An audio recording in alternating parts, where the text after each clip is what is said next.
Tess of the d'Urbervilles by Thomas Hardy. Chapter 28. Her refusal, though unexpected, did not permanently daunt Clare.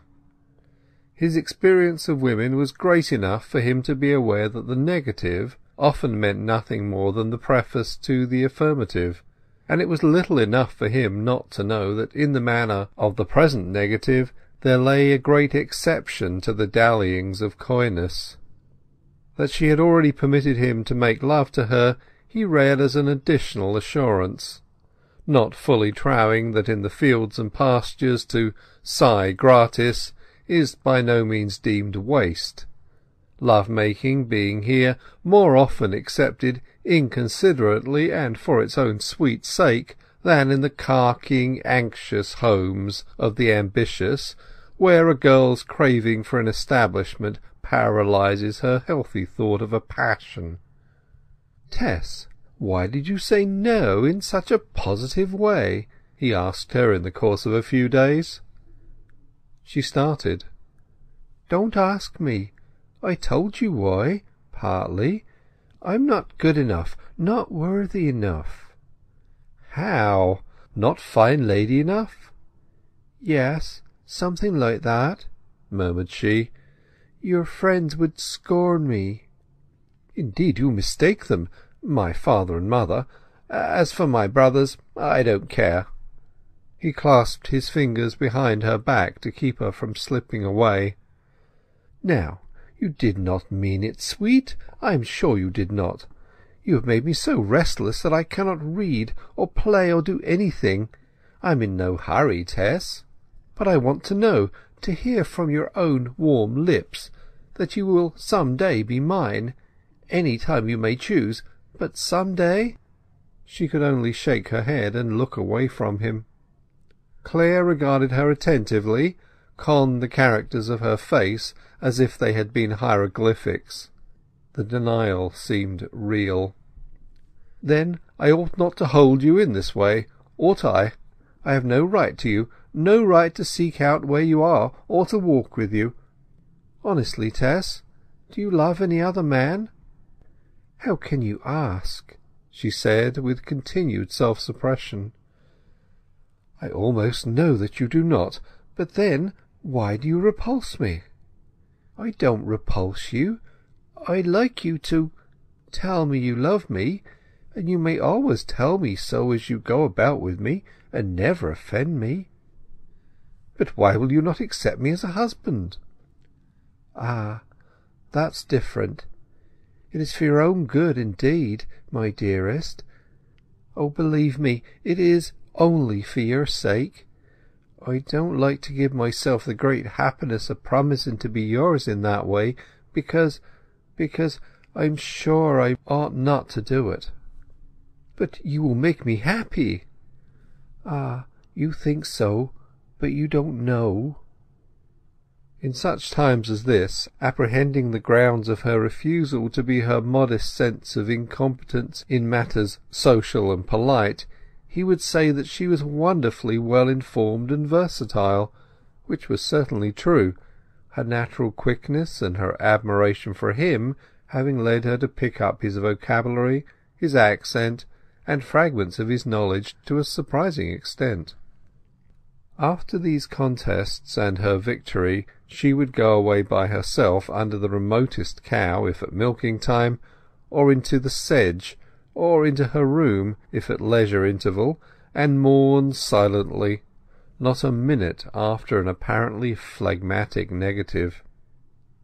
The struggle was so fearful, her own heart was so strongly on the side of his, two ardent hearts against one poor little conscience, that she tried to fortify her resolution by every means in her power. She had come to Talbothays with a made-up mind. On no account could she agree to a step which might afterwards cause bitter rueing to her husband for his blindness in wedding her, and she held that what her conscience had decided for her when her mind was unbiassed ought not to be overruled now. "Why don't someone tell him all about me?" she said. "It was only 40 miles off. Why hasn't it reached here? Somebody must know." Yet nobody seemed to know. Nobody told him. For 2 or 3 days no more was said. She guessed from the sad countenances of her chamber companions that they regarded her not only as the favourite, but as the chosen. But they could see for themselves that she did not put herself in his way. Tess had never before known a time in which the thread of her life was so distinctly twisted of 2 strands, positive pleasure and positive pain. At the next cheese-making the pair were again left alone together. The dairyman himself had been lending a hand, but Mr. Crick, as well as his wife, seemed latterly to have acquired a suspicion of mutual interest between these two, though they walked so circumspectly that suspicion was but of the faintest. Anyhow, the dairyman left them to themselves. They were breaking up the masses of curds before putting them into the vats.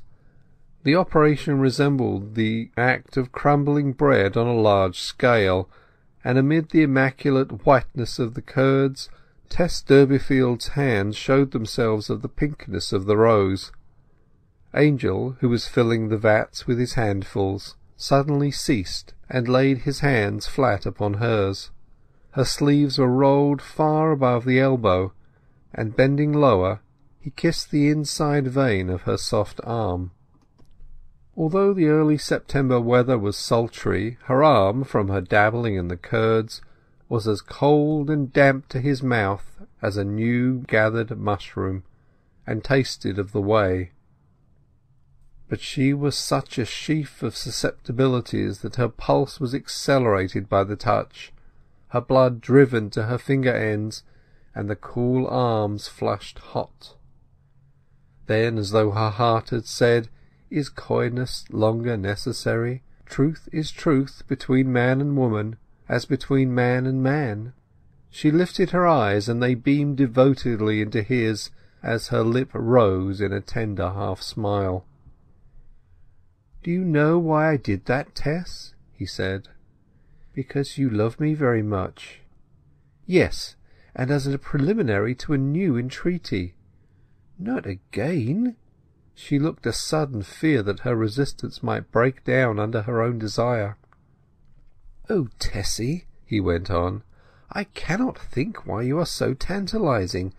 Why do you disappoint me so?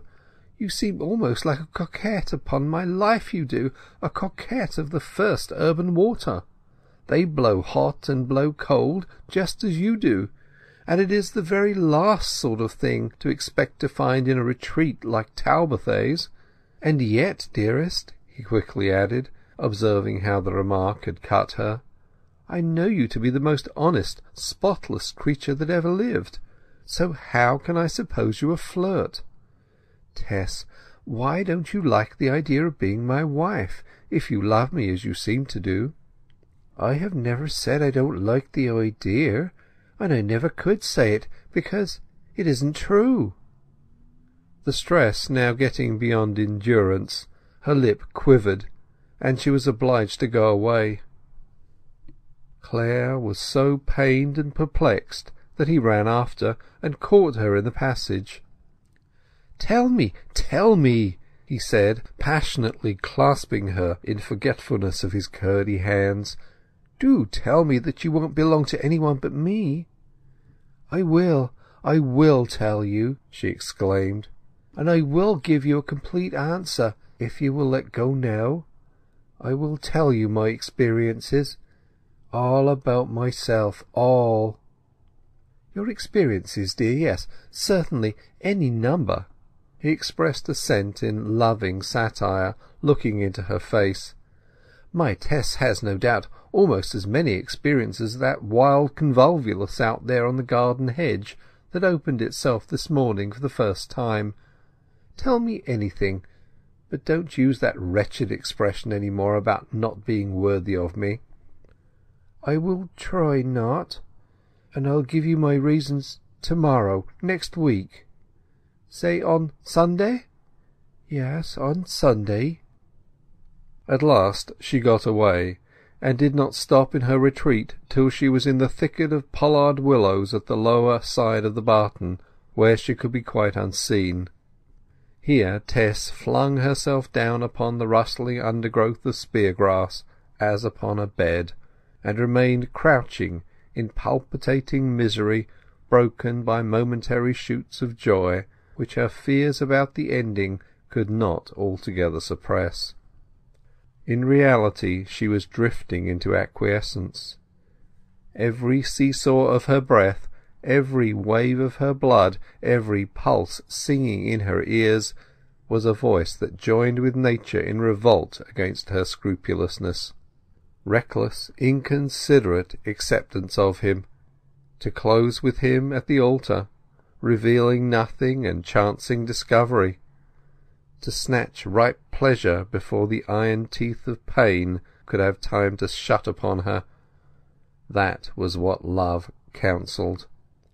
And in almost a terror of ecstasy Tess divined that, despite her many months of lonely self-chastisement, wrestlings, communings, schemes to lead a future of austere isolation, love's counsel would prevail. The afternoon advanced, and still she remained among the willows. She heard the rattle of taking down the pails from the forked stands, the wah-wah which accompanied the getting together of the cows, but she did not go to the milking. They would see her agitation, and the dairyman, thinking the cause to be love alone, would good-naturedly tease her, and that harassment could not be borne. Her lover must have guessed her overwrought state, and invented some excuse for her non-appearance, for no inquiries were made, or calls given. At 6:30 the sun settled down upon the levels, with the aspect of a great forge in the heavens, and presently a monstrous, pumpkin-like moon arose on the other hand. The pollard willows, tortured out of their natural shape by incessant choppings, became spiny-head monsters as they stood up against it. She went in and upstairs without a light. It was now Wednesday. Thursday came, and Angel looked thoughtfully at her from a distance, but intruded in no way upon her. The indoor milkmaids, Marian and the rest, seemed to guess that something definite was afoot, for they did not force any remarks upon her in the bedchamber. Friday passed. Saturday. To-morrow was the day. "I shall give way. I shall say yes. I shall let myself marry him. I cannot help it," she jealously panted with her hot face in the pillow that night, on hearing one of the other girls sigh his name in her sleep. "I cannot bear to let anybody have him but me. Yes, it is a wrong to him, and may kill him when he knows.